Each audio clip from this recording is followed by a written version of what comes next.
암이 재발하는 이유 정말 우리가 먹는 음식 때문인가요? 네, 암뿐만 아니라 모든 질병은 유전적인 요인도 있을 거예요. 가족력이라고 하는 것처럼 그 유전적인 요인이 있고 환경적인 요인이 있는데, 환경적인 요인이라는 거는 흡연, 음주, 운동, 그리고 식습관, 이런 것들을 다 포함을 하는 거예요. 그런 요인들이 복합적으로 작용을 해서 암이 발병하기도 하고, 또 그렇지 않은 사람도 있고 그러긴 하는데요. 그 중에서 식습관은 환경 요인 중에서 가장 중요한 부분 중에 하나인 거는 확실하고요. 연구 결과들을 보면은 암을 유발하는 거에도 어떤 식품을 우리가 먹느냐가 한 30-40%를 차지한다. 암 유발하는 원인에. 이렇게 되어 있고, 또 암을 치료하거나 예방하는 데 도움을 주는 것도 음식이 40% 정도 차지한다. 그러니까 사실 그 뜻은 뭐가 되겠어요? 암이 안 걸리려면 우리가 안 먹어야 되는 식품을 잘 판단해서 그거는 피해주고, 피할 건 피하고, 또 먹어야 될 건 꼭 섭취를 해주는 그런 식습관을 가져야지만 암을, 발병을 예방할 수가 있고 건강하게 살 수가 있다, 이런 뜻이 되겠죠. 그래서 사실은 암 발병하는 이유에서 음식이 가장 중요한 환경 요인 중에 하나다, 이런 말씀드립니다. 의외로 암을 유발하는 식품에는 무엇이 있나요? WHO의 국제암연구소에서 암 유발 물질들을 1군, 2군, 2A군, 2B군 뭐 이런 식으로 분류를 하는데요. 1군이라고 하는 거는, 1군 발암물질이다 하는 거는 우리 인간 인체에서 암을 유발할 수 있는 확률이 높다는 것이 과학적으로 근거 자료들이 많이 있다라고 하는 뜻이에요.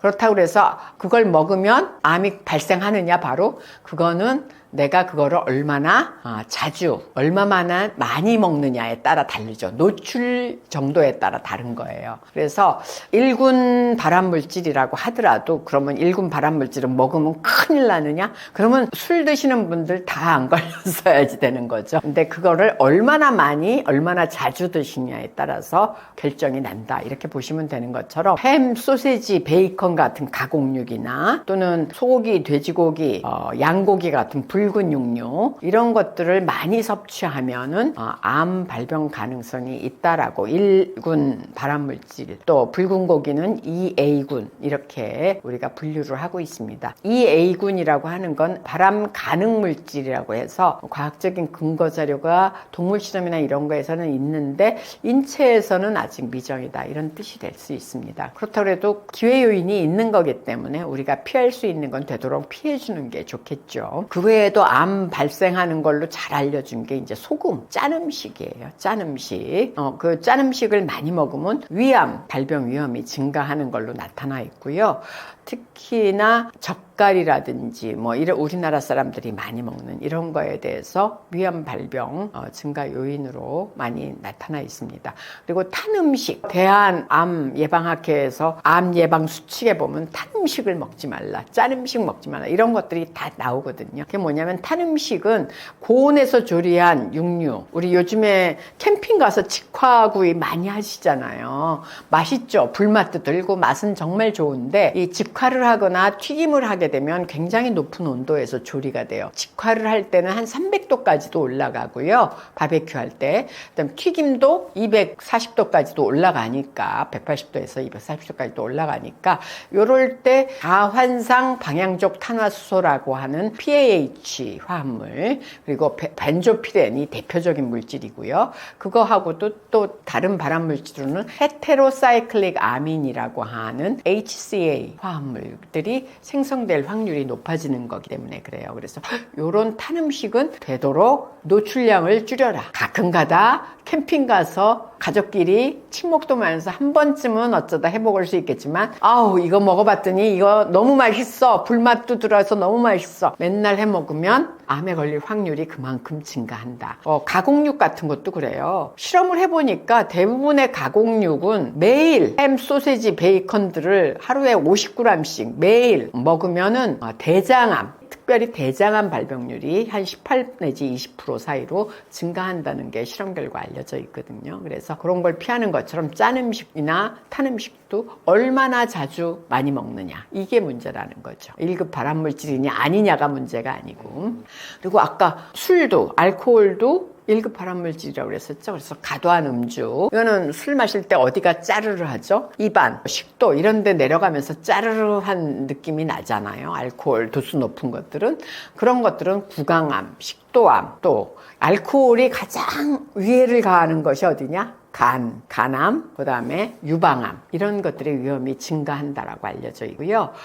비만을 유발하는 식습관, 비만은 모든 만성질환의 원인이라고 알려져 있잖아요. 그래서 비만은 지방에 많이 축적돼서 암이 잘 걸리는 암, 예를 들어서 유방암이라든지 췌장암, 대장암, 전립선암, 이런 것들의 위험 요인으로 알려져 있습니다. 그래서 비만을 유발하는 식습관이 뭘까요? 칼로리가 높은 식품 많이 먹는 거, 지방이 많이 들어있는 식품 많이 먹는 거죠. 그래서 이런 것들을 주의하셔야지만 암 유발이 덜 되겠다, 그런 말씀을 드립니다. 햄, 소시지, 베이컨 같은 음식은 얼마나 자주 먹으면 위험한가요?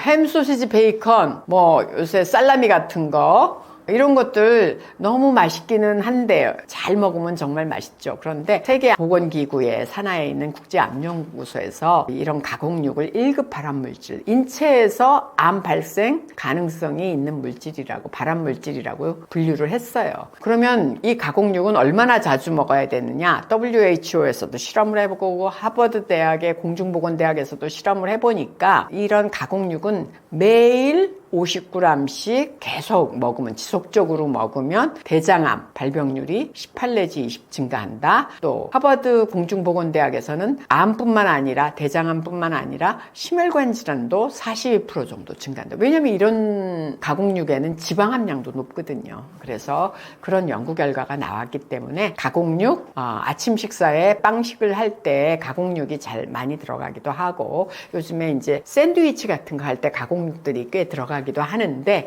그때 매일 50g 이상 먹는 거, 요런 그 노출 빈도를 자주 하고 많이 하는 것들은 조금 자제해 주시면 좋겠다. 그러면은 왜 가공육이 문제냐, 왜 발암 가능성이 있는 거냐, 그거는 가공육을 만들 때 가공육 햄, 소시지 보면 분홍색으로 굉장히 예쁜 색깔을 띠고 있잖아요.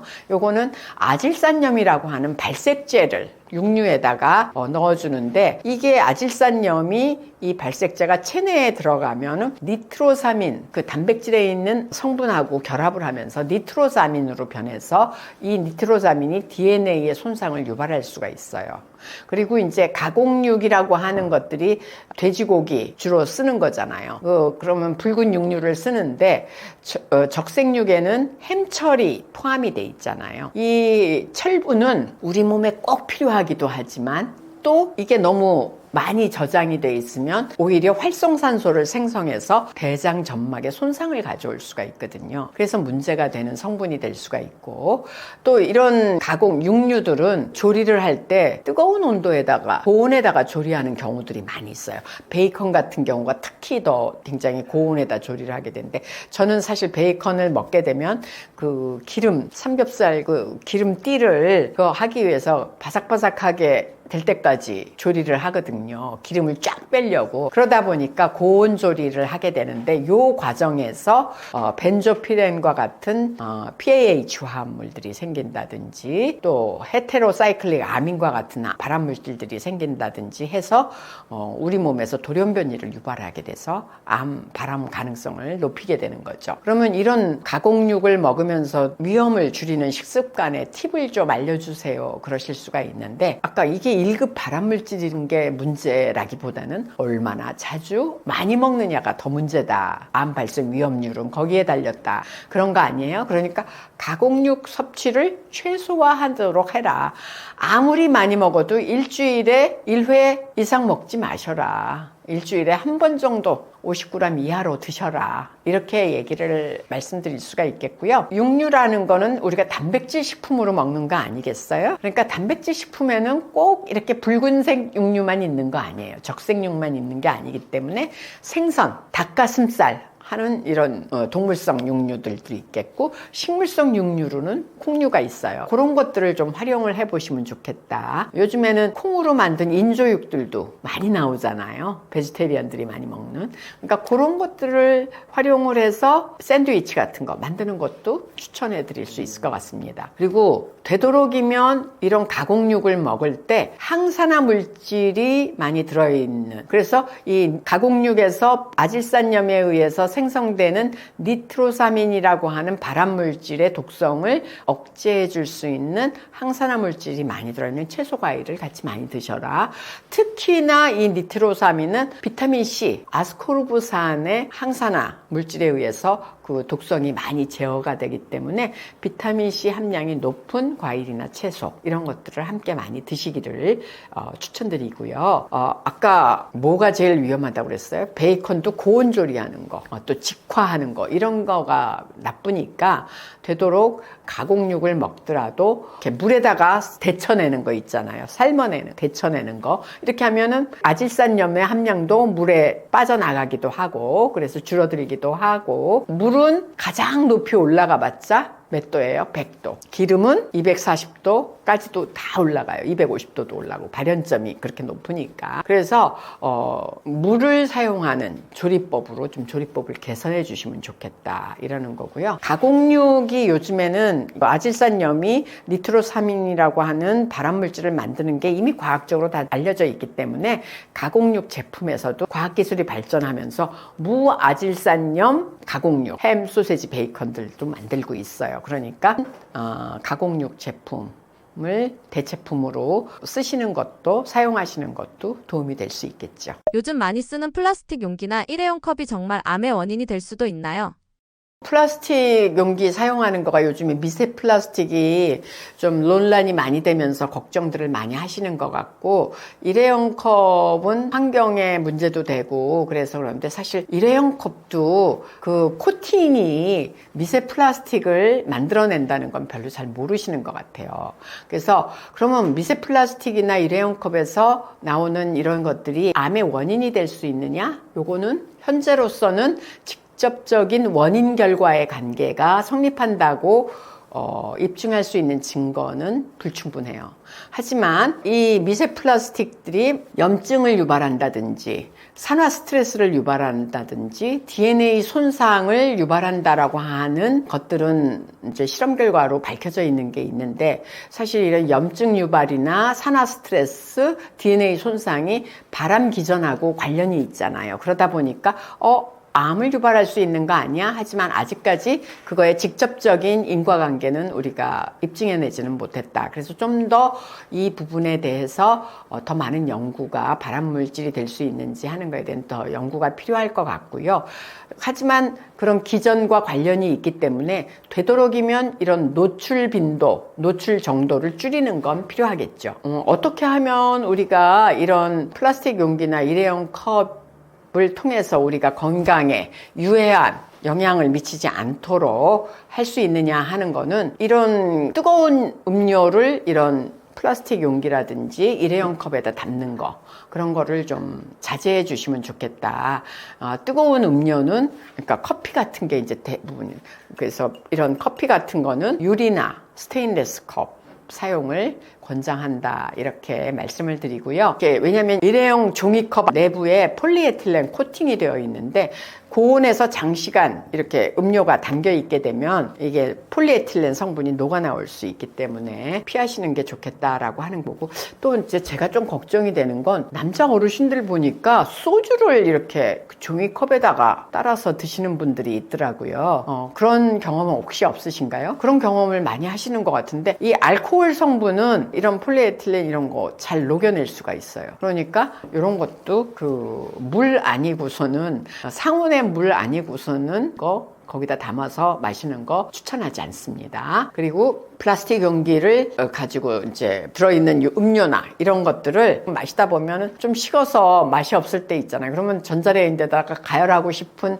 충동을 많이 느끼시는데, 그럴 때 그 내부에 있는 폴리에틸렌 코팅이 녹아나올 수도 있고, 또 긁히거나 낡은 용기 이런 거 사용하는 거 미세 플라스틱이나 그런 것 때문에 추천하지 않는다. 가공식품들은 좀 기름진 음식이 많아요. 그리고 또 기름진 음식, 그거는 기름진 음식들을 이렇게 데운다든지 할 때에는 그 기름은 더 높은 온도로 올라가요. 수분으로 되어 있는 것보다. 그래서 그런 거, 또 뜨거운 음식을, 배달 음식 같은 거 또는 할 때 포장재에다가, 포장재 안에도 이 수분에 의해서 눅눅해지는 걸 막기 위해서 코팅이 되어 있는 경우들이 많이 있거든요. 그래서 접촉을 최소화하는 게 가장 좋겠다라고 하고요. 요즘에는 사실 종이컵은 많이 있는데 예전에처럼 스티로폼 컵은 많이 없어진 것 같아요. 그죠? 그 스티로폼 컵에서도 그걸 뜨거운 물에다가 뜨거운 음료를 담아서 오래 사용하는 거 좋지 않거든요. 보온력은 좋지만. 그래서 스티로폼 컵 사용하지 않도록 조심하시면 좋겠다 하는 거고요. 요즘에 이제 종이컵도 보니까 폴리에틸렌 코팅이 되어 있는 거 아니고 왁스 코팅이 되어 있는 종이 용기나 포장재들이 나오고 있기는 한 것 같습니다. 하지만 일상 사용에서는 이게 왁스 코팅이 폴리에틸렌 코팅이 되어 있는 종이컵보다는 안전하죠. 물론 더 안전하긴 하지만 고온 조리를 한다든지 또는 산성이 좀 강한 식품을 쓴다든지, 이 종이컵 자체가 재활용하는 종이를 사용한 종이컵이라든지 이러면은 중금속이라든지 유해 물질이 녹아나올 수가 있기 때문에 그런 재질이 뭘로 돼 있는지 이런 것도 좀 확인하셔서 선택을 하시는 거를 추천드리고요. 이런 종이컵들을 보면은 식품 접촉 등급이라고 해서 푸드 그레이드가 인증이 된 재질로 만들어진 것들이 있어요. 그래서 이런 종이컵이나 이런 포장재 이런 거를 쓰실 때에는 인증된 재질로 만들어진 것인지 제조사는 믿을만한 것인지 하는 거를 좀 한번 확인을 하시고 선택을 하시면 좋겠다. 특히나 배달 음식을 하시는 분들, 이런 분들도 요즘은 이제 플라스틱이 안 좋다고 하니까 종이 코팅된 거에다 많이 담아주시더라고요. 근데 이제 사장님들, 외식업체 사장님들 그런 것도 한번 꼼꼼히 봐주시고 선택해 주시면 고맙겠다 하는 말씀 드리고요. 이 종이라고 해서 우리가 그거 그대로 전자레인지나 오븐에다 넣고 고온으로 가열하는 거는 아까 그 안에 코팅들이 주로 되어 있기 때문에 바람직하지 않다 말씀드렸고, 산성이나 알코올 성분이 높은 그런 음식들 또는 음료들 활용하는 거 추천하지 않는다 말씀드렸으니까 그 점 꼭 유의해 주시면 고맙겠습니다. 교수님께서 추천하시는 암 치료에 도움이 되는 식단이 있나요? 이제 암에 걸리고 나면 암이 무서우니까, 아직까지도 암이 치료가 조금 잘, 이제는 치료율이 높아지기는 했어도 조기 발견하면 암은 역시 굉장히 무서운 질환이잖아요. 그러니까 그 암 치료에 도움이 되는 식품들을 찾으시는데, 그거를 조금 암 치료 식품하고 암 예방 식품을 조금 혼동하시는 것 같아요. 암 치료 식품은 암 예방 식품하고는 전혀 다를 수가 있습니다. 그러니까 암 치료에 도움이 되는 식품이나 식단이라고 하는 것은 그 암 치료 중에는 암 수술을 한다든지 방사선 치료를 한다든지 항암 치료를 한다든지 할 때 체력하고 면역력이 굉장히 많이 소모가 되잖아요.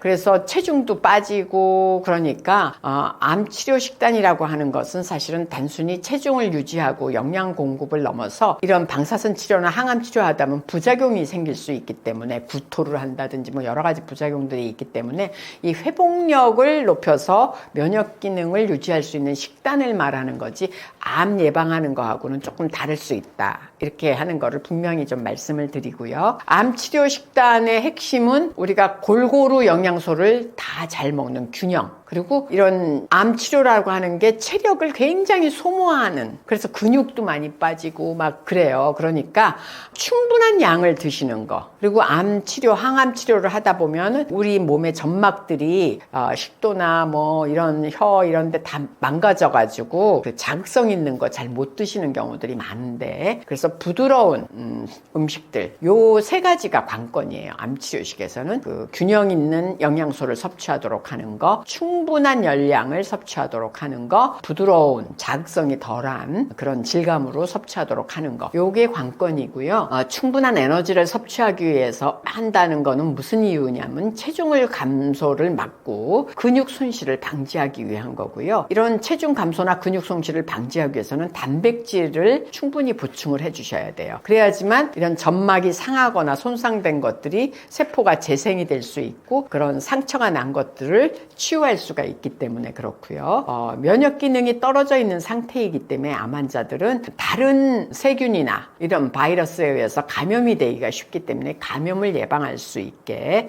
그런 식사를 하셔야 되고, 항암 치료 동안에 구토라든지 설사, 또 미각이 변화되고 식욕이 없는 거, 식욕부진 이런 거에 대응할 수 있는 그 항암 치료의 부작용을 완화시킬 수 있는 그런 식사를 하시는 게 암 치료 식단이다, 이렇게 보셔야 돼요. 그래서 충분한 에너지를 섭취할 수 있고 골고루 된 영양소를 섭취할 수 있는 게 관건이에요, 암 치료식은. 그런 거에 비해서 그러면 일반적으로 우리가 암 예방식은 뭐냐, 암이 걸리지 않게 예방하기 위해서는 뭐가 필요하냐, 이거는 우리가 아까 음식으로부터 환경 요인인 음식, 식생활로부터 암이 유발될 수 있는 원인도 30-40%가 되고, 또 암을 예방할 수 있는 음식이 암을 예방해 주는 것도 한 40%가 된다고 그랬잖아요. 그래서 음식이 암을 직접 유발하는 것은 꼭 그걸 유발한다 이렇게 보기는 어렵지만 잘못된 식습관이 암이 발생할 확률을 높일 수 있기 때문에 균형 잡힌 식단을 하는 게 암 예방에 가장 중요해요. 치료에도 중요하고 예방에도 중요한데, 암 예방식에서의 핵심은 어떤 암 예방에 뭐가 좋아, 녹차가 좋아, 차가버섯이 좋아, 무슨 그런 말들이 많잖아요. 버섯이 좋다는 등 그래서 특정 음식을 먹어서 암을 예방할 수 있는 것보다 사실은 모든 암 예방도 균형 잡힌 식생활, 식단이 우선이다 하는 거예요. 핵심이다 하는 건데, 특별히 이제 암 예방에 도움이 되는 거는 채소나 과일, 항산화 성분이 많다든지, 항산화 성분이 들어있는 것들이 대부분 항염 효과도 좋기 때문에 이런 것들이 우리 몸에서 암을 유발하는 돌연변이를 생산하는 DNA 손상을 어느 정도 억제해 줄 수 있어서 그런 거, 그리고 통곡물이나 식이섬유들, 이런 것들은 우리 몸에 들어온 위해 성분, 암 유발 요인을 빨리 우리 몸에서 제거시켜 주는데 도움을 줄 수 있기 때문에 대장암이라든지 이런 소화기계 암을 위험을 감소시킬 수 있어서 그런 것들이 도움이 되고요. 특히 이제 오메가3 지방산이 있는 등푸른 생선 같은 것들은 오메가3 지방산에서도 특히 생선에 많이 들어있는 EPA라고 하는 성분은 항염증 효과가 좋습니다. 이런 오메가3 지방산이 많이 들어있는 등푸른 생선 많이 드시는 것도 도움이 되겠다. 일주일에 한두 번, 1-2회 정도 등푸른 생선 드셔주시는 거 암 예방 식품으로 굉장히 좋다, 이렇게 말씀드리고, 식물성 단백질, 꼭 적색육은 아까 암 유발의 가능성이 조금은 있다라고 그랬죠. 2의 2군이다 그랬어요. 그러니까 식물성 단백질인 콩류나 두부 같은 것들을 좀 많이 섭취하시는 것을 추천드리고, 이런 그 두부류나 콩류에는 이소플라본이라고 하는 유방암이나 전립선암을 예방할 수 있는 효과가 입증된 그런 성분들이 또 많이 들어있기 때문에 도움이 될 수 있겠다 하는 거고요. 녹차의 카테킨이 좋다. 커피에도 우리가 하루에 2-3잔 이하로만 마시면, 적정량만 마시면, 너무 커피를 많이 마시는, 과량을 마시는 거 아니면 도움이 된다, 건강에 도움이 된다. 커피에 대해서 찬반도 많고 그러지만 녹차나 커피의 그런 항산화 성분들, 항염 성분들이 세포를 보호하는 효과도 있기 때문에 도움이 될 수가 있는데, 너무 과량을 먹는 거는 추천하지 않습니다. 너무 과다 섭취할 경우에는 오히려 역효과가 나타날 가능성도 없는 게 아니거든요. 그래서 이런 것들, 암 예방 식품은 채소, 과일, 식이섬유소나 항산화 성분이 많이 들어있는 통곡물이나 식이섬유들, 그다음에 항염증 효과가 있는 생선이나 오메가3 지방산이 있는 등푸른 생선, 생선류는 단백질도 넣기 때문에 면역력도 증진시키고요. 또 적색 육류를 줄이기 위해서는 식물성 단백질인 콩류나 두부 같은 것들 도움이 되고요. 항산화 성분이 많이 들어있는 녹차나 적당량의 커피 마시는 습관도 도움이 되겠습니다. 오래 쓴 플라스틱 반찬통이나 프라이팬은 언제 바꿔야 하나요? 이 플라스틱이나 프라이팬이 사실은 그렇게 비싸지도 않은데 왜 이렇게 쓰다가 이렇게 깨지거나 어디가 찌그러지거나 뭐 구멍이 나거나 하지 않으면 사실 버리기가 그렇게 아깝더라고요. 근데 그렇게 하시면 안 됩니다. 가끔 가다가 잘 점검을 하셔서 버려주시고 교체해 주셔야 되는데요. 플라스틱 반찬통에 어떤 때 교체하시는 게 좋냐 그러면 한 6개월이나 1년에 한 번쯤은 점검을 해보시고 색이 좀 누렇게 변했다. 거기서 반찬 냄새가 난다든지 이런 것들, 이거는 플라스틱 표면에 음식 성분이 흡착돼 있다는 뜻이기 때문에 세균이 번식할 위험이 있거든요. 그러니까 이런 것들은 바로 교체해 주시는 게 좋겠고요. 플라스틱 표면에 흠집이 났다든가 이렇게 전자레인지에 돌리다 보면 밑에가 눌러붙어서 녹은 자국이 생기는 것들이 있잖아요. 이런 자국이 있다는 거는 세균 침투도 될 수 있고 열에 노출이 돼 가지고 플라스틱 속에 들어있던 비스페놀 A와 같은 전립선암이나 유방암 발암 가능성이 있는 환경 호르몬인 BPA라고 그러죠. 이 비스페놀 A가 방출될 가능성도 있기 때문에 바로 교체하시는 게 좋겠고요.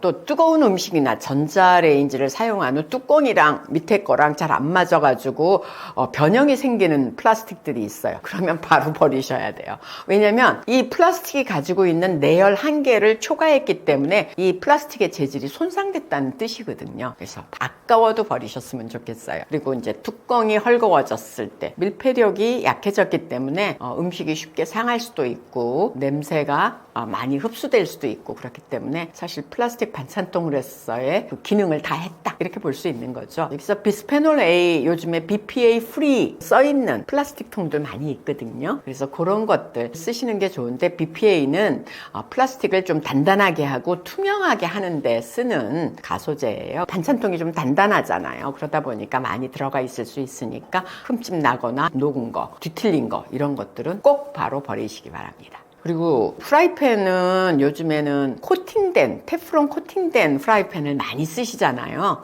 이거 언제 버려야지? 저는 팬의 표면이 끈적거리거나 거칠거칠하다. 그러면 이건 버릴 때가 됐다는 거예요. 코팅의 수명이 다했다. 이렇게 보시면 되고 이거 아무리 잘 씻으려고 해도 해결 안 되거든요. 딱 버리세요. 그리고 코팅이 당연히 벗겨졌거나 긁혔거나 하거나 바닥이 이렇게 올라오거나 또는 변색이 됐거나 이런 것들, 그리고 그 프라이팬을 써서 요리할 때 굉장히 냄새나 연기가 많이 난다. 이러면 코팅이 손상됐거나 문제가 있다는 것이기 때문에 버리시는 게 좋겠습니다. 그래서 보통 이게 뭐 그 프라이팬을 얼마나 자주 쓰느냐에 따라 다르기는 하겠지만 일반적으로는 1, 2년에 한 번은 교체해 주시는 게 좋겠습니다. 그래서 요즘에는 또 많은 이런 걸 염려하시는 테프론 코팅 프라이팬이 문제가 있다라고 그래가지고 염려하시는 주부님들은 스테인레스 프라이팬을 쓰시더라고요. 어머 그거 늘러붙어서 어떻게 써요? 그러는데 스테인레스 프라이팬도 처음에 길만 잘 들이시면 눌러붙지 않고 코팅 프라이팬처럼 잘 쓰실 수가 있어요. 그래서 그 스테인레스 프라이팬에 기름을 제일 처음에 뿌려가지고 기름들이 이렇게 막 이렇게 물결 무늬 같은 걸 형성하는 거, 그게 유막이 형성이 됐다는 거거든요. 그러니까는 기름으로 코팅을 하는 거죠. 이렇게 되면은 뭐 달걀 프라이를 하시든 뭘 하시든 들러붙지 않으니까 테프론 코팅이 긁혀서 나한테 위험한 물질이 나오는 거 아니야? 발암 물질 나오는 거 아니야? 이런 거가 너무 신경이 쓰이시는 그러면 요즘엔 스테인리스 프라이팬을 잘 길들여서 쓰시는 거 추천드립니다. 일상생활 속에서 발암물질이 들어있을 수 있는 물건에는 어떤 것들이 있나요? 제일 먼저 생각해보면 세제나 청소용품들, 우리 뭐 락스나 이런 거 쓰면 막 자극적인 냄새 나고 그러면 이거는 몸에 안 좋겠다 이런 생각 드시잖아요. 근데 주방세제나 세탁세제에도 포르말데이드나 벤젠 이런 것들이 들어있는 것들이 있어요. 이런 아까 벤젠이나 포르말데이드 1급 발암물질이라고 그랬잖아요. 장기 노출을 하게 되면 간이나 신장에 발암 가능성이 있기 또 피부에도 자극성이 있는데요. 되도록이면 세제들은 무향이나 저자극, 그다음에 이런 세제들에는 계면 활성제라는 게 들어있는데 무합성 계면 활성제 제품을 선택하시는 게 좋겠고요. 그 성분을 봐가지고 에톡사이드라는 성분이 들어있으면 이거는 포르말데인이나 벤젠이 에톡시화 되면서 만들어지는 성분이 들어가 있는 거거든요. 그러니까 이런 것들은 쓰지 않는 게 좋겠습니다. 그리고 락스나 표백제는 염소계 화합물인데요. 염소계 화합물에 염소라든지 차염소산은 이게 다른 물질과 닿으면서 염소의 기체를 내뿜어요. 그러면 이 기체들이 우리의 호흡기라든지 눈, 코, 점막에 자극을 해서 굉장히 그 점막을 손상시키는 아주 위험한 가스인데요. 또 특히나 이런 락스나 염소계, 염소 기체가 나오는 것들은 산성인 조건에서 쓰시면 그 염소 기체 발생이 굉장히 많이 나오거든요. 그래서 절대로 식초 이런 거하고 같이 쓰시면 안 돼요. 락스 부은 데다가 또 식초 붓고 막 이러시면 안 된다. 나 깨끗이 하려는 열의가 너무 넘치셔서 그러시는 분들은 절대 혼합은 금지입니다. 염소가스가 막 폭발적으로 만들어질 수 있어요. 그리고 아까 방향제나 뭐 탈취제 뭐 이런 것들은 당연히 되도록이면 천연재료로 바꿔서 천연재료 흡착제로 쓰시는 건 어떤지, 요즘 같은 겨울에는 많이 먹는 감귤의 껍질을 말려서 흡착제로 좀 사용하시거나, 또는 요즘 많이 드시는 커피, 찌꺼기 너무 많이 나오잖아요. 그런 거 사용하시는 게 더 좋지 않을까, 건강에는. 그런 생각이 듭니다. 네, 그리고 새집중원에서 봤듯이 가구라든지 건축자재, 이런 합판, MDF 이런 여러 가지 이렇게 가루를 내서 접착을 시키는 거, 접착제 성분에 포르말데하이드가 들어있다든지, 벽지나 바닥재에도 당연히 톨루엔이나 자일렌 같은 게 들어있다든지, 페인트 이런 것들 벤젠, 스티렌, 포르말데하이드 같은 게 들어있는데요. 우리의 점막을 자극할 수 있고 또 발암 가능성도 있고 그렇기 때문에 되도록이면 친환경 인증된 자재들, 그 성분을 확인하셔서 꼭 그런 걸로 쓰시는 게 좋고, 제일 중요한 생활 습관은 환기예요. 규칙적으로 하루에 30분씩 두세 번 환기하시면 좋은데, 살면서는 그렇게 하기 어렵고요. 입주 전에 이럴 때는 많이 그렇게 좀 환기를 길게 자주 이렇게 해서 냄새를 쫙 빼는 게 좋겠죠. 그 다음에 주방용품들, 우리 아까 프라이팬, 테프론 코팅 프라이팬이라든지 또 반찬통, 랩 많이 쓰시잖아요. 그 다음에 일회용기도 많이 쓰시는데, 이런 것들이 사실 편리하거나 이렇게 할 수는 있는데 테프론 코팅 앤 프라이팬이 너무 과열이 되면 막 냄새가 나잖아요. 그게 뭐냐면, 과열이 되면 그 테프론의 주성분인 폴리테트라 플루오로에틸렌이라고 하는 성분이 분해가 되면서 유해가스가 발생하게 되기 때문에 그런 자극성 냄새가 나는 거거든요. 인간에게 이게 암을 유발한다는 것까지가 완전히 확인된 건 아니지만, 동물 실험을 통해서 암 유발 가능성이 있는 게 보고가 됐기 때문에 테프론 코팅 프라이팬은 절대 과열을 시키지 않도록 주의하시는 게 좋겠고요. 아까도 말씀드렸지만 코팅이 벗겨지면 바로 교체해 주시는 게 좋겠다, 이렇게 말씀드렸고, 플라스틱 반찬통 같은 거 단단하게 할 때 뭐를 쓴다고 그랬어요? 비스페놀 A라고 하는 BPA 성분을 쓰는데, 또 가소제로 쓰는 프탈레이트, 이런 것들이 내분비계, 환경 호르몬이라고 하는 물질이에요. 그리고 유방암이라든지 전립선암 발병 가능성이 있기 때문에 되도록이면 우리 반찬통 사실 때 BPA 프리라고 써있는 그런 제품을 고르시는 게 좋겠고, 플라스틱 용기에 보면 전자레인지에 사용할 수 있다라고 하는 제품들이 있죠. 그렇지만 그런 제품들도 전자레인지에 너무 세게, 더 강하게 사용을 하셔 그게 이제 녹기 시작하면 당장 버리셔야 됩니다. 왜? 그 속에 들어있던 BPA가 방출될 수 있기 때문에. 그리고 우리 비닐랩 너무 많이 쓰시고 있는데요. 이게 지용성 성분이 닿는다든지, 또는 랩을 씌워가지고 전자레인지에 돌린다든지 하면은 녹아서 구멍이 뚫리는 경우가 있잖아요. 그러면 화학물질이 용출될 가능성이 많기 때문에 우리가 랩이나 이런 거를 자주 쓰는 것보다, 어쩔 수 없을 때 이제 보관할 때는, 냉장고에 넣을 때는 쓰실 수도 있긴 하겠지만, 되도록이면 밀폐용기 이런 것들은 유리용기나 요즘에 조금 더 내열성이 강한 실리콘 랩도 나오고 있어요. 그래서 그런 것들을 사용을, 실리콘이라고 다 안전한 거는 아니긴 하겠지만 그래도 내열성이 더 강하니까 그런 걸 사용하시는 게 좋지 않겠나 그런 생각이 듭니다. 그 외에도 우리가 맨날 쓰는 화장품들도 여러 가지 화학 성분들이 많이 들어있고 계면활성제 성분이 들어있죠. 그래서 샴푸라든지 바디워시, 화장품에 파라벤이라고 하는 성분이 들어있으면 요거는 되도록 우리가 안 쓰시는 게 좋지 않겠나 이렇게 말씀을 드립니다. 왜냐하면 파라벤이라든지 또 트리클로로산이 들어가 있는 제품들이 있는데 그 샴푸나 바디워시 살 때 파라벤 프리 또는 트리클로로산 무첨가 이런 제품들을 쓰시는 게 내분비 교란을 안 시키고 환경 호르몬의 역할을 안 한다는 뜻이에요. 그리고나 피부염이라든지 발암 가능성을 최소한으로 줄일 수 있다 그런 뜻이 되겠습니다. 선크림, 요즘에 선크림 같은 거 안 바르고 나가면, 외부에 나가면 피부암 걸린다 그래서 선크림은 아주 여성분들을 굉장히 많이 바르시는데요. 그 선크림에서도 옥시벤존이라고 하는 성분이 들어있는 것들은 좀 경계하시는 게 좋겠습니다. 체내에 이게 흡수됐을 때 호르몬 교란을 시키거나 이것 자체도 피부암의 위험성에 논란이 되고 있기 때문에 확정적으로 그렇다는 건 아니지만 되도록 피하시는 게 좋지 않겠나 싶고요.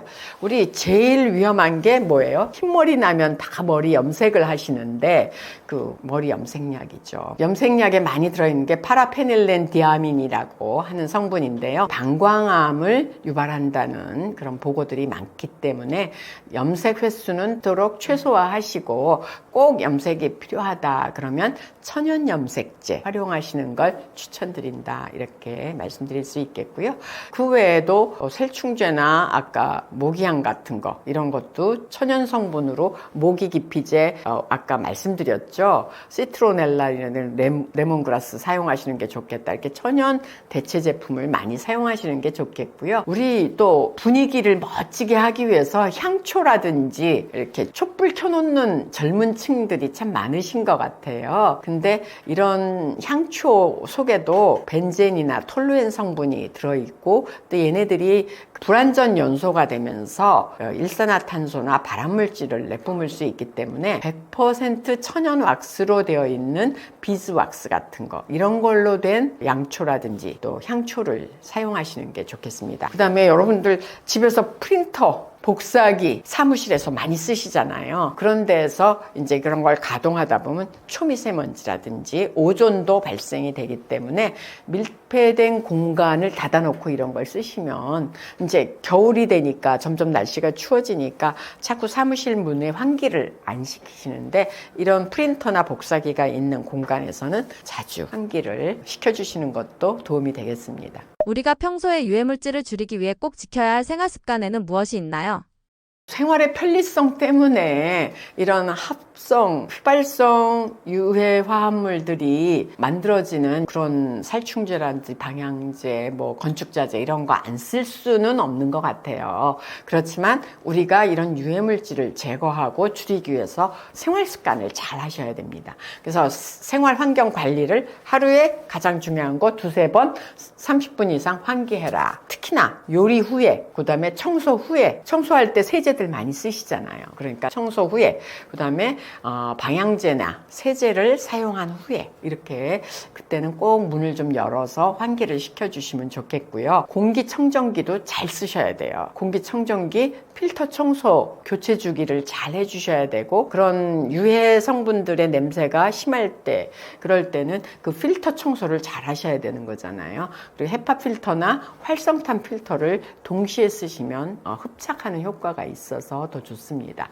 그리고 카펫이나 커튼 또 뭐 소파 이런 것들이 아주 먼지나 미세입자 이런 유해가스를 이렇게 흡수하고 있는 주범이에요. 그래서 카펫이나 커튼, 소파 같은 거 특히나 천으로 된 소파 이런 것들 주기적으로 털어주시고 세탁해 주시고 이렇게 하셔야 돼서 요새는 이제 그 진공 청소기 중에 우리 이 침대 청소기도 있잖아요. 집먼지랑 뭐 이런 그런 걸로 소파도 가끔 이제 주기적으로 청소를 해주시고, 카페, 또 커튼, 이런 천으로 된 커튼들 정말 청소를 주기적으로 해주시는 거 추천드립니다. 그다음에 실내에서 흡연은 우리나라 다 금지인 거 알고 계시죠?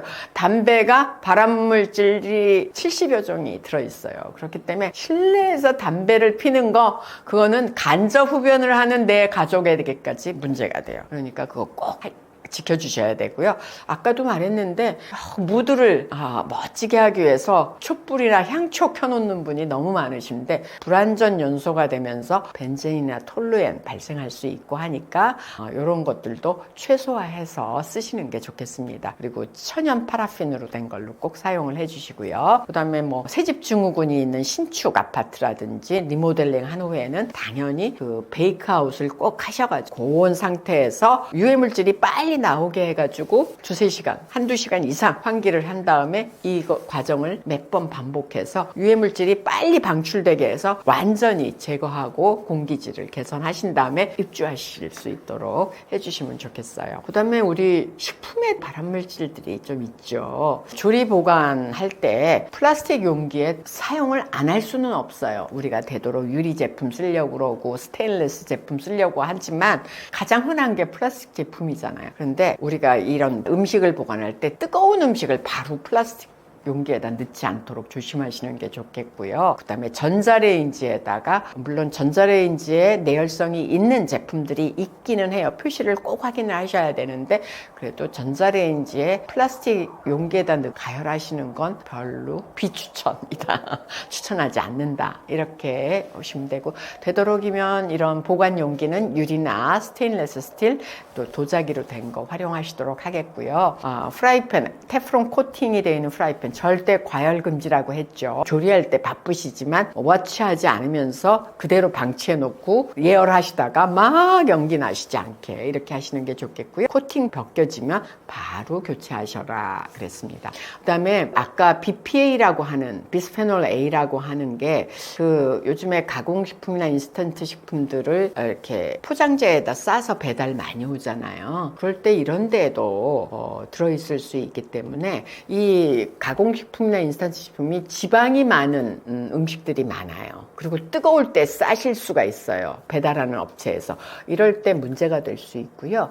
우리 되도록이면 통조림 제품은 안 드시는 게 좋아요. 통조림 제품 안에 이렇게 코팅이 돼 있잖아요. 알루미늄 바로 닿지 않게. 고기에 BPA 성분이 들어있을 수 있거든요. 그렇기 때문에 이런 것들 되도록이면 배달 제품 다 뜨거운 상태로 플라스틱 통에 다 넣어가지고 배달 오시잖아요. 그러니까 이런 거 조심해 주시면 좋겠다 그러는 거죠. 그리고 또 하나 있어요.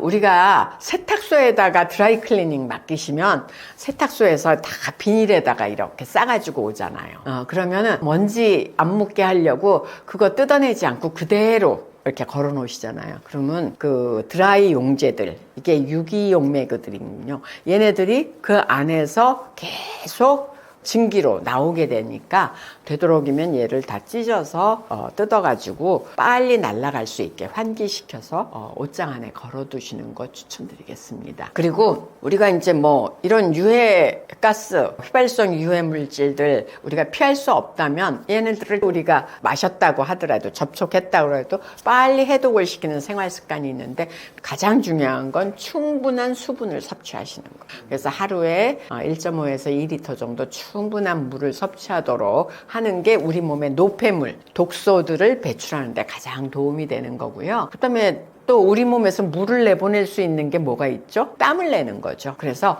하루에 뭐 한 30분 정도 최소한 주 3회 이상 운동을 해서 땀을 통해서 우리 몸속에 들어왔을지도 모르는 중금속이라든지 독성 물질을 배출을 해주시면 좋겠습니다. 그리고 충분하게 수면을 취하시는 게 굉장히 중요한데요. 우리가 요즘에 옛날에는 고3 수험생들이 이제 내일 모레면 수능 시험 볼 거라서 가장 초조할 때인데 옛날에 제가 학교 다닐 때만 해도 3당 사락이래요. 그래서 3시간 자면은 당첨, 이제 대학교에 붙고 4시간 자면 떨어진다는 말이 유행할 정도로 잠을 줄여서 우리나라 사람들은 공부도 하고 일을 하는 워커홀릭이고 그랬었는데 요즘에 수면에 대한 연구가 많이 이루어지면서 사실은 집중력이 좋아지고 우리 몸속에서 뇌에서 노폐물을 빼내는 게 수면을 하는 동안 뺄 수 있다고, 뇌관을 통해서 뺄 수 있다고 돼 있기 때문에 하루에 성인들은 7시간에서 9시간 정도 주무셔야지만 이런 노폐물들이 잘 빠진다고 되어 있거든요. 그래서 충분한 수면 취해주시는 거 굉장히 중요하고요. 여러분들 담배, 아까 70여 종의 발암물질이 있다고 그랬죠? 술도 마찬가지예요. 술, 알코올은 국제암연구소에서 분류한 1급 발암물질이거든요. 그렇게 말씀을 드려도 술은 먹어야 돼. 이러시는 분들이 있는데 금주하고 절주, 최소한 절주, 금주, 금연 이거 필수다. 이렇게 알아두시면 좋을 것 같습니다. 양파와 함께 먹으면 시너지 효과를 내는 조합이 있나요?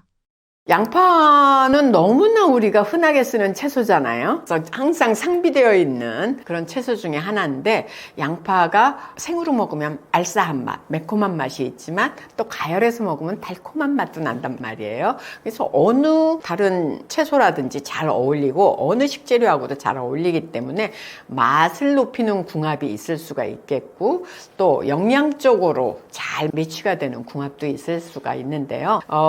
양파하고 마늘, 또 양파와 이런 허브류, 양파와 토마토 이런 것들이 잘 어울리는 그런 조합이라고 볼 수가 있겠는데요. 마늘하고 양파하고 같이 쓰시게 되면 기본적으로 우리나라의 그 양념의 기본은 파마늘 아니에요?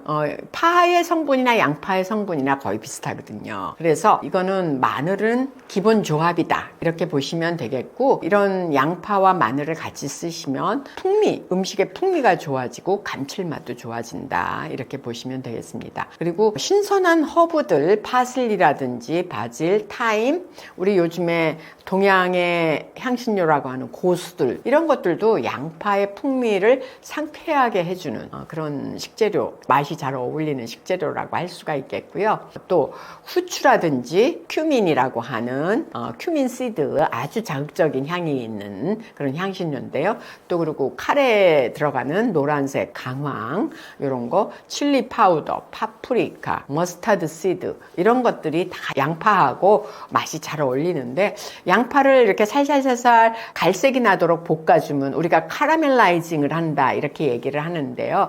이 카라멜라이징을 한 양파는 발사믹 식초라든지 간장을 약간 넣어주면 아주 감칠맛이 배가 돼서 굉장히 좋죠. 우리 이렇게 카라멜라이징한 양파를 가지고 살살 이렇게 갈색이 나도록 볶아가지고 양파 수프 만들면 너무너무 좋아하시잖아요. 그리고 이런 양파는 산미가 있는 레몬이라든지 토마토, 식초, 요거트라고 하기도 하고 요런 그 드레싱하고 이렇게 같이 섞어서 쓰면은 각각의 맛들을 서로 도와주는 시너지 효과가 있어서 도움이 됩니다. 양파에 이제 건강적으로 영양학적으로 잘 궁합을 높이는 게 있는데 양파의 가장 좋은 성분이 뭐냐 그러면은 양파 껍질에 주로 많이 들어있다고 하고 양파에도 자체에 들어있는 항산화 성분인 퀘르세틴 화합물 그거하고 또 알릴 설파이드라고 하는 황화합물일 것 같아요. 그래서 이런 퀘르세틴이나 황화합물들은 면역력을 강화해주고 심혈관 건강에 굉장히 도움을 주는 걸로 알려져 있는데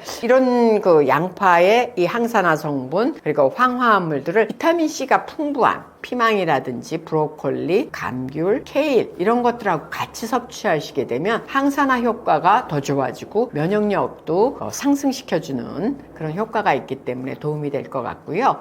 그 다음에 건강한 지방인 올리브 오일, 요즘에는 아보카도도 뜨고 있죠. 아보카도 오일 또는 아보카도 자체, 이 과일이지만 지방이 많은 과일이잖아요. 그리고 견과류 이렇게 함께 조리를 하면 지용성인 항산화 성분들도 있단 말이에요. 예를 들어서 베타카로틴 이런 것들, 이런 지용성 항산화 성분의 흡수율을 증가시킬 수 있게, 토마토의 라이코펜 같은 항산화 성분, 이게 지용성이기 때문에 이런 건강한 지방, 올리브 오일이라든지 아보카도하고 같이 드시면 흡수율이 좋아져서 건강 기능성이 배가가 될 수가 있겠죠. 그 다음에 이제 우리 렌틸콩이라든지 식물성 철분이 들어있는 거, 렌틸콩이라든지 시금치, 또 동물성 철분이 많이 들어있는 붉은 육류들, 이런 것들은 철분이 들어있어서 우리가 꼭 먹어줘야 되는데, 식물성 철분은 동물성 햄철인 붉은 육류의 철분보다 흡수율이 굉장히 떨어지고요. 기본적으로 모든 무기질 중에서, 미네랄 중에서 철분이 흡수율이 제일 낮아요. 그렇기 때문에 이 철분은 많이 먹는 것도 중요하지만 흡수율을 고려해서 어떤 거하고 같이 먹느냐가 굉장히 중요한데, 우리 아스코르브산이라고 하는 비타민 C하고 같이 먹으면 철분이 아스코르브산에 이렇게 녹아서 흡수율이 배가가 될 수 있습니다. 그러니까 같이 드시면 굉장히 도움이 되겠죠.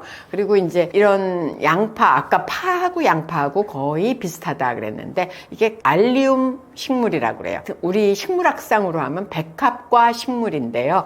그 백합에 알뿌리가 있는 것처럼 알뿌리를 가지고 있는 그런 식물들인데, 마늘이라든지 대파, 또 서양대파라고 하는 리크, 뭐 이런 것들이 양파하고 비슷한 황화합물, 유황화합물을 가지고 있는데요.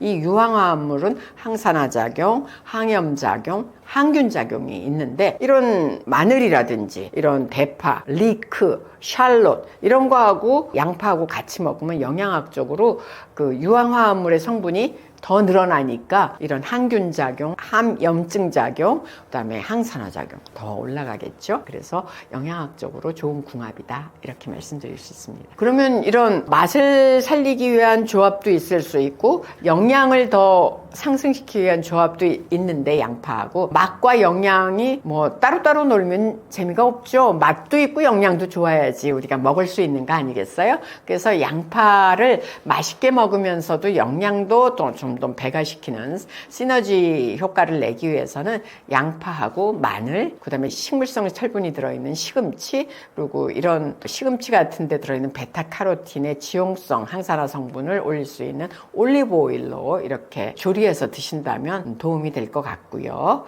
양파나 또 버섯도 엄청 좋은 항암 식품의 재료죠. 거기에 아까 양파의 단맛, 이런 것들의 감칠맛을 올리기 위해서는 약간의 산미를 넣어주면은 감칠맛이 더 풍부해지고 항산화 성분이 손실되는 것을 막아줄 수도 있어요. 그래서 요즘에 발사믹 식초라고 많이들 쓰시잖아요. 그래서 색깔에 따라서는 화이트 발사믹을 쓰셔도 되고, 또 이렇게 강조를 하기 위해서는 레드 발사믹 식초, 좀 진한 색깔의 발사믹 식초를 써서 오히려 동글동글 이렇게 해서 멋스러움을 표현해 주실 수도 있고 하니까 그런 것도 사용해 보시는 것도 좋겠고요. 양파하고 토마토 굉장히 좋은 궁합이거든요. 그래서 양파하고 토마토에다가 그 레몬 산성 성분을 조금 넣어주면 훨씬 더 상큼한 맛이 나기도 하고, 또 레몬에는 비타민 C가 풍부하기 때문에 양파나 토마토에 모든 성분들, 항산화 성분들을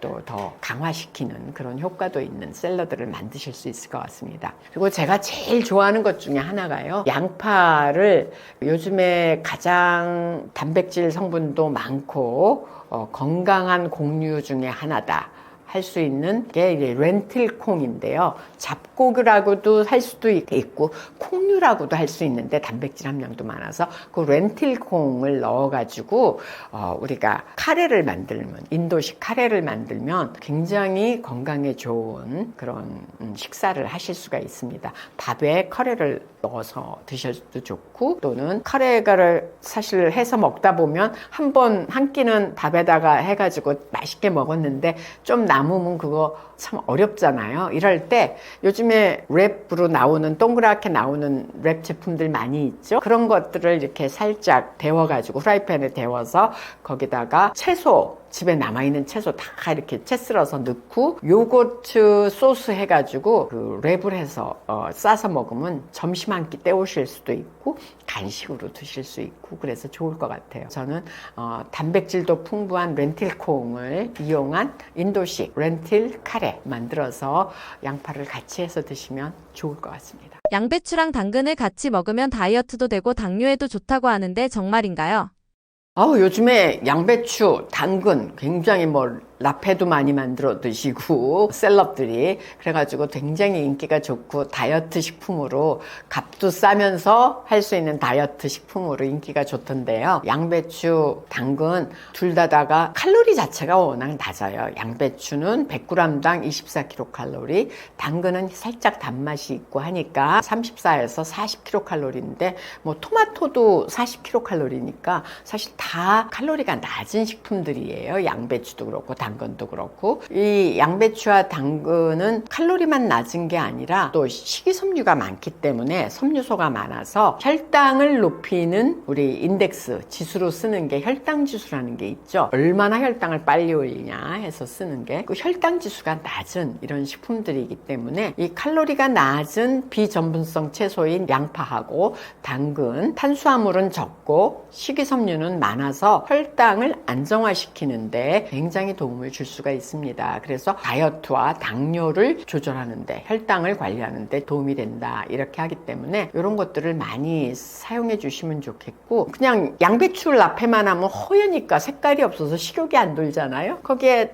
당근 라페까지 같이 섞어가지고 이렇게 만들어서 드시면 색감도 좋아가지고 식욕도 더 나고 여러 가지를 섞어서 먹을 때 사실은 좀 더 균형 잡힌 식사를 할 수 있으니까 하나씩 따로 드시는 것보다 두 개 같이 해서 드시면 더 저는 좋다고 생각을 합니다. 그리고 이제 당근이나 양배추를 따로따로 이렇게 봐도요, 그거 자체도 칼로리가 낮고 GI 지수, 혈당 지수 채소들이기도 하지만은요, 왜냐면 생당근 같은 경우에 혈당 지수가 16 정도 되고 55 이하면은 혈당 지수 식품이라고 하는데 16 정도 되고, 당근을 삶아서 약간 단맛이 많이 나도 30에서 49 정도밖에 안 되기 때문에 저혈당 지수 식품이고요. 식이섬유하고 폴리페놀, 또 파르카리놀이라고 하는 인슐린 민감도를 상승시키는, 그리고 혈당 상승을 그래서 완화시킬 수 있는 그런 성분들이 들어있기 때문에 혈당 조절에 도움이 되고, 또 식이섬유소가 많기 때문에 장내 미생물 균형도 개선할 수 있어서 도움이 되는 채소이기도 하고요. 양배추에는 얘도 이제 역시 탄수화물이 적어요. 그래서 밥 대신에 요즘에 다이어트 할 때 양배추 많이 넣어서 김밥도 싸 먹고 뭐 라이스 페이퍼에도 또 싸서 먹고 뭐 이러시던데, 하여튼간 섬유질도 많고 그래서 GI 지수도 낮고요. 근데 이런 양배추에는 비타민 U라고 해서 우리 현대인들의 위염이나 약간의 위궤양 증세가 없으신 분이 없는 것 같아요. 건강검진을 하시면. 이 비타민 U라고 하는 U는 뭐냐면 얼서의 약자예요. 궤양의 첫자란 말이에요.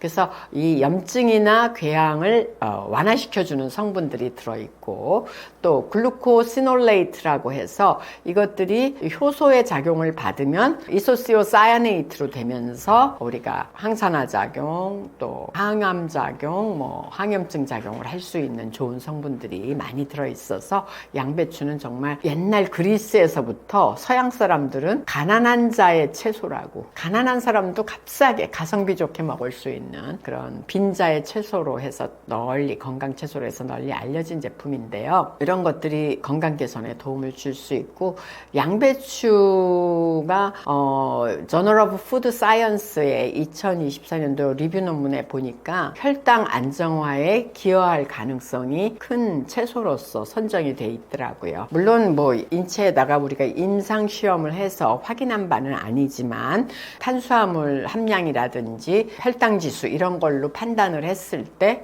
그만한 좋은 효과가 있는, 혈당을 안정화시키고 혈당을 잘 관리해 준다는 건 다이어트에 도움이 된다는 뜻이거든요. 그러니까 굉장히 좋은 식품이다 할 수 있죠. 이 두 개를 같이 드시면 얼마나 더 효과가 좋겠어요. 우리가 이런 당근이나 양배추를 식단에다 적용할 때 조금 유념하셔야 될 포인트들도 좀 있는데 한번 짚어봐 볼까요? 되도록이면 모든 식품은 튀김 안 하셔야 되는 거 알죠? 조리할 때 어떻게 해야 돼요? 생채로 먹거나 생으로 먹거나 살짝 찌거나 데치거나 이렇게 해서 먹어야지 섬유소도 보존을 할 수가 있고 영양소도 원래 상태, 자연 상태도 그대로 보존할 수 있으니까 조리법을 잘 선택을 하시면 좋겠다. 그리고 이런 좋은 채소라고 하더라도 식사 순서를, 요즘에 거꾸로 식사법이라는 거 들어보셨죠? 채소부터 먹고 그 다음에 단백질 먹고 마지막으로 탄수화물을 먹어라. 이렇게 얘기하잖아요. 그래야지 혈당을 상승을 잡을 수 있다. 혈당 관리를 잘 할 수 있다. 그래서 이런 거꾸로 식사법에서 식사 순서로 드시는 거 추천드리고요. 또 함께 먹을 때 건강한 기름 있죠. 올리브 오일이나 아보카도 오일 또는 아보카도와 같은 과일하고 같이 드시면 지용성 항산화 성분인 베타카로틴 같은 것들의 흡수율을 확 높일 수 있으니까 굉장히 좋고요. 그리고 채소만 먹는 것들이 가장 건강한 식사법이다라고 잘못 알고 계시는 분들이 있는데요. 채소만 먹어가지고는 근육을 유지할 수가 없어요. 근육이 있어야 혈당도 조절이 되는 거거든요. 그렇기 때문에 단백질이나 지방의 비율도 좀 맞춰서 드시는 게 좋겠는데, 제가 추천하는 거는 다이어트를 원하시고 건강한 일반적인 건강을 유지하기 위한 비율이라고 하면 탄단지의 비율을 50대 30대 20, 탄수화물 50, 단백질 30, 지방 20 이렇게 하거나, 근육을 만드는 거에 내가 근육이 빠졌어 너무나, 그래서 근육을 난 좀 더 키워야 돼 혈당 조절을 위해서, 그러신 분이라면 탄수화물을 조금 낮춰서 40, 그 다음에 단백질은 조금 높여서 40, 그 다음에 지방은 20 그대로 유지를 해주시는 게 이상적인 균형 잡힌 식사의 비율이다, 이렇게 말씀드릴 수 있겠습니다. 겨울에 영양 섭취 제대로 할 수 있는 재료 조합이 있나요?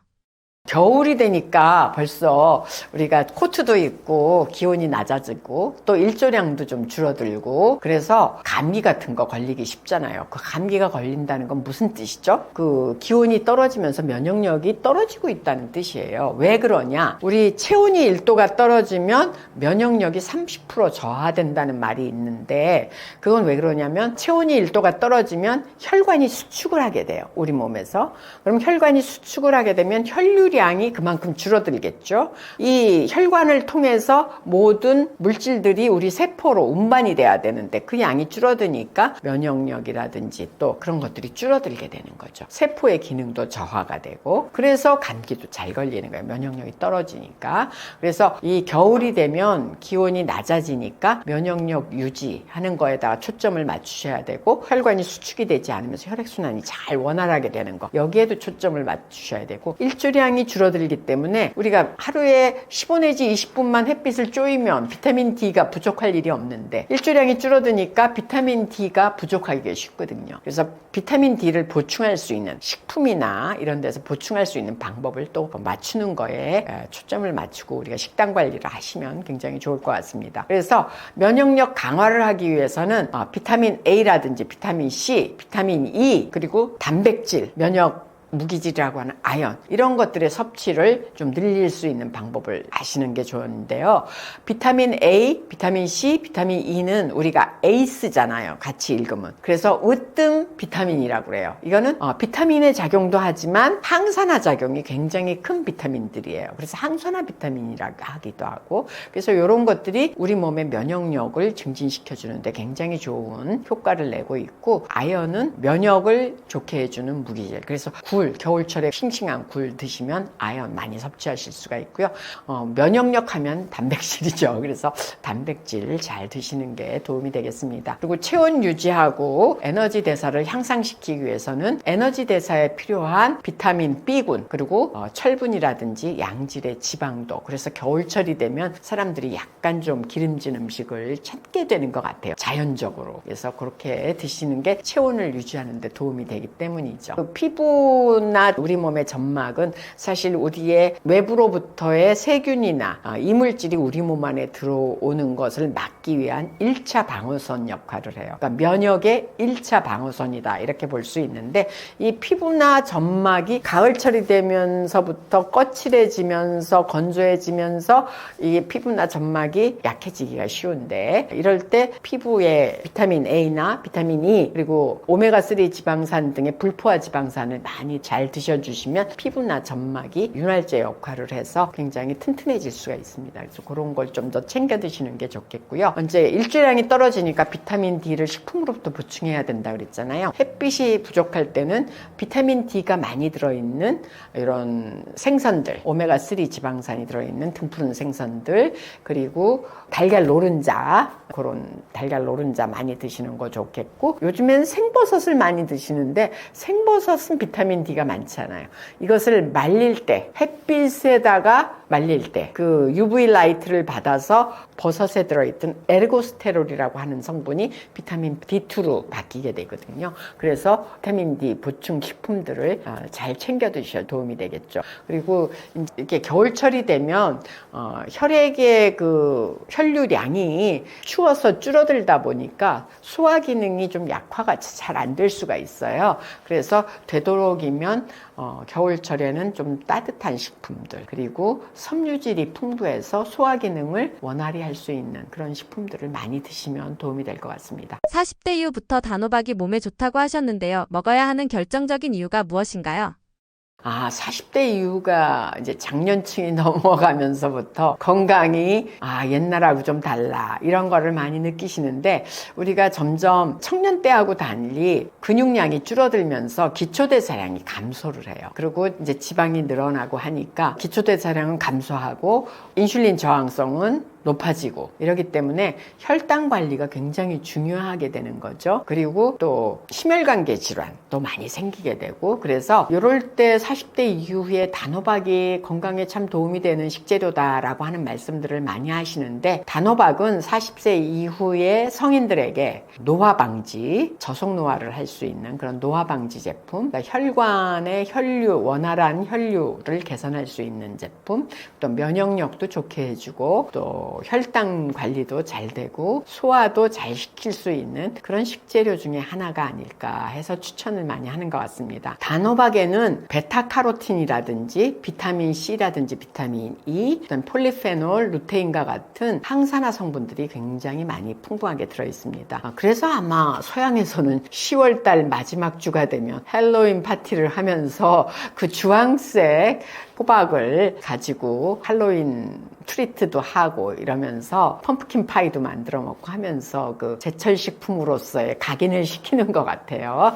근데 단호박에는 그 베타카로틴이 들어있기 때문에, 베타카로틴은 우리 몸에서 비타민 A로 전환이 되면서 피부라든지 점막을 튼튼하게 해주기도 하고 시력에도 도움이 되고요. 또 루테인 성분도 같이 들어있기 때문에 눈 건강, 황반 변성을 예방할 수 있는 그 눈 건강에도, 노년기에 도움이 되고, 또 항산화 비타민이라고 하는 비타민 C와 E도 들어있어서 노화 방지나 면역 강화에도 도움이 되겠습니다. 그래서 단호박에 있는 이런 풍부한 항산화 성분들은 피부라든지 또 눈, 뇌 건강을 탁월한 성분이다 이렇게 볼 수가 있기 때문에 동안식품이라고도 우리가 할 수가 있겠죠. 그다음에 이제 이 지금 베타카로틴이 많이 들어있고 또 식이섬유도 많이 들어있고, 단호박에는 칼륨이라고 하는 성분도 많이 들어있어서 칼륨은 나트륨 배출을 도와줘서 혈압을 낮춰주는 효과가 있다는 건 너무나 잘 아시잖아요. 그리고 식이섬유, 섬유소도 많이 들어있어서 혈중의 콜레스테롤을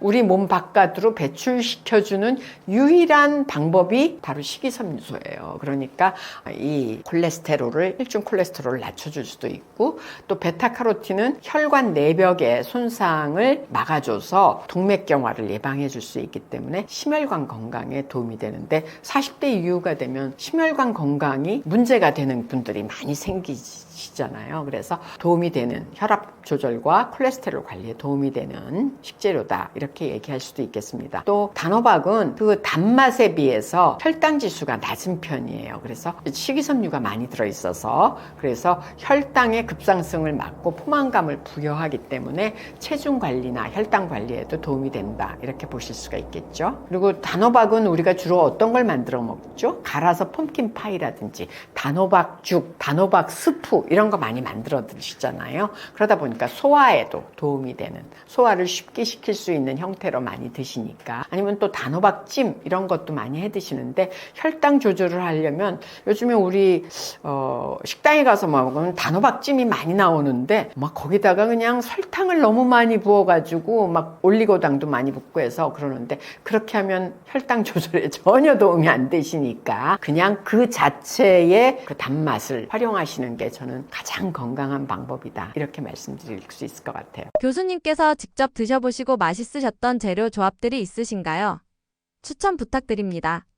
아까 우리 양파 얘기할 때도 나왔었는데 인도식 렌틸콩 카레예요. 있어요. 예, 그래서 양파하고 마늘, 그다음에 단백질이 많은 렌틸콩, 강황, 토마토로 이제 약간 색깔을 더 노란색과 토마토의 붉은색이 해서 주황색 같은 그런 색깔을 내는데 이렇게 인도식 렌틸콩 카레를 만드는데 이때 우리가 카레의 자극적인 맛을 조금 완화시키기 위해서 우유를 넣는다든지 또는 생크림을 넣는 경우도 많이 있는데 여기에다가 또 좀 독특한 맛을 내려면 코코넛 우유를 넣어보는 것도 좋아요. 코코넛 우유를 넣어주면 식물성 대체유잖아요, 코코넛유는. 그래서 그게 또 독특한 맛도 나고 우유의 그런 동물성 식품에 대해서 좀 기피하시는 분들한테는 도움이 되기도 하고 그렇습니다. 그렇게 하면은 요런 카레를 만들어 두면은 밥에다 또는 난이라고 하는 그 인도식 빵에다가 이렇게 해서 싸서 같이 먹으면은 한 끼 식사로 아주 훌륭한 식사가 되겠고요. 이게 남았다 그러면 렌틸 카레 랩을 할 수가 있어요. 어디다 카레 남은 것을 또띠아나 이런 또띠아 랩이나 또는 입 넓은 채소 있죠, 상추 같은 거 또는 라이스 페이퍼 이런 데다가 집에 남아있는 채소들 몽땅 털어 그거 집에다가 그냥 계속 냉장고에 넣어두면 다 상해서 버리시잖아요. 그러니까 이런 거 다 해가지고 채 썰어서 같이 넣고 거기다 신맛이 약간 있는 요거트 소스를 같이 해서 이 카레 남은 거 같이 섞어서 싸서 드시면 아주 훌륭한 점심 도시락 한 끼가 될 수가 있고요. 간식으로도 아주 좋은 간식이 될 수가 있습니다. 그래서 저는 이런 식품 한번 추천해 보고 싶습니다. 안녕하세요. 저는 현재 하나로 의료자단에서 더 건강한 영양연구센터의 센터장으로 있는 이영은입니다. 저는 30여 년 동안 원광대학교 식품영양학과에서 식품영양학과 교수로 재직을 했고요. 현재는 명예교수로 있습니다. 대한영양사협회 회장을 역임하기도 했고 우리의 식생활 습관을 개선하는 것이 우리의 의료 수가를 낮추고 앞으로는 예방의학이 중심이기 때문에 의료비를 절감할 수 있고 초고령 사회에서 더 건강하게 액티브 시니어로서 살 수 있는 가장 좋은 방법이 식생활 습관 뿐만 아니라 수면 습관, 운동 습관을 바로잡는, 개선하는 것이기 때문에 이런 것들을 식생활 코칭, 생활습관 개선을 코칭하고 있는 센터를 만들어서 운영하고 있습니다. 제가 생각하는 식생활에서 가장 중요한 거는 뭐 특정 식품이 뭐가 좋고 하니까 이것만 먹어야 된다. 이거는 사실 우리 식생활에서 크게 도움은 안 되고요. 암 예방에 있어서도 마찬가지고 암 치료를 위해서도 마찬가지예요. 균형 잡힌 식사를 해야 되는데 균형 잡힌 식사라는 거는 다양한 영양소를 섭취할 수 있는 식사라는 뜻이거든요. 그래서 우리 영양 성분이나 식품의 종류에서 다양성이 확보가 돼야 되고요. 다양성과 균형성 얼마나 퍼센티지를 잘 맞춰서 먹느냐. 제가 아까 말씀을 드리면서도 탄수화물 단백질의 비율, 뭐가 건강에 좋다 이런 말씀도 드리기도 했는데요. 뭐만 먹는다는 거, 그 특정 식품만 먹는 것보다는 다양성과 균형을 유지하면서 하는 균형 잡힌 식사가 여러분들의 건강에 가장 도움이 된다는 말씀을 다시 한번 드리고 싶습니다.